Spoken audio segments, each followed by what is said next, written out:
PNB घोटाला मामले में आरोपी और भगोड़ा कारोबारी नीरव मोदी को भारत लाने का जो रास्ता है वो बहुत हद तक साफ हो गया है।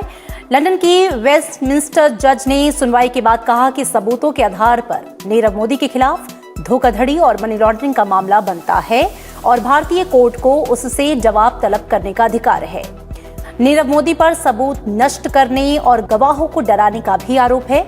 जज का ये फैसला अब ब्रिटेन की गृह सचिव प्रीति पटेल के पास भेजा जाएगा, जो 2 महीने के अंदर प्रत्यर्पण पर फैसला लेंगी। गृह सचिव द्वारा प्रत्यर्पण पर फैसला लिए जाने के 14 दिनों के भीतर नीरव मोदी के पास ब्रिटेन के हाई कोर्ट में भी जाने का विकल्प मौजूद है। नीरव मोदी को ब्रिटेन की स्कॉटलैंड यार्ड पुलिस ने 19 मार्च 2019 को लंदन से गिरफ्तार किया था, जिसके बाद से वो साउथ वेस्ट लंदन की वेट्सवर्थ जेल में कैद है।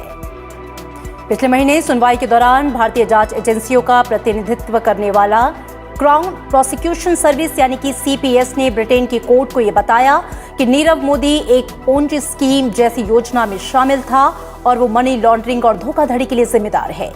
नीरव मोदी की वजह से पंजाब नेशनल बैंक के साथ भारी धोखाधड़ी हुई।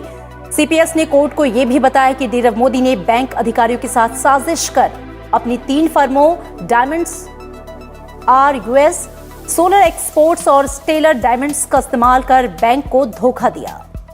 अरबपति डायमंड कारोबारी नीरव मोदी और उनके साथियों ने साल 2011 में बिना तराशे हुए हीरे आयात करने के लिए लाइन ऑफ क्रेडिट के लिए मुंबई में पंजाब नेशनल बैंक की एक ब्रांच से संपर्क साधा था।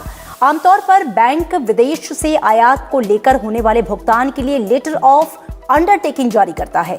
इसका ये मतलब है कि बैंक नीरव मोदी के विदेश में मौजूद सप्लायर को 90 दिन के लिए भुगतान करने को राजी हुआ था। बाद में ये पैसा नीरव मोदी को चुकाना था।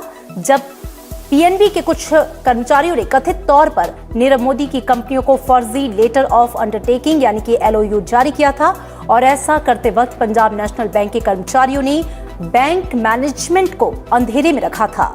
नीरव मोदी ने इसका नाजायज फायदा उठाया। इन्हीं फर्जी LOU के आधार पर भारतीय बैंकों की विदेशी शाखाओं ने पंजाब नेशनल बैंक को लोन देने का फैसला किया। इसके लिए बैंक कर्मचारियों ने बैंक के स्विफ्ट मैसेजिंग सिस्टम का गलत इस्तेमाल किया। उन्होंने सिस्टम के पासवर्ड का दुरुपयोग करते हुए विदेशी बैंकों को रकम जारी करने के आदेश जारी कर दिए, जबकि पीएनबी की घरेलू शाखा में इस रकम का कोई रिकॉर्ड नहीं रखा गया।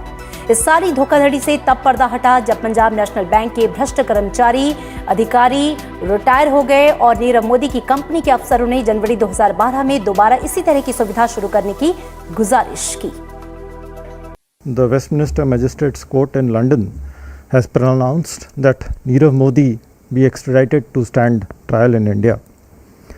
They have dismissed his mental health concerns, and the judge has observed that Nirav Modi conspired to destroy evidence and intimidate witnesses. Now, since the Magistrate Court has recommended Nirav Modi's extradition to the UK Home Secretary, the Government of India would liaise with the UK authorities for his early extradition to India.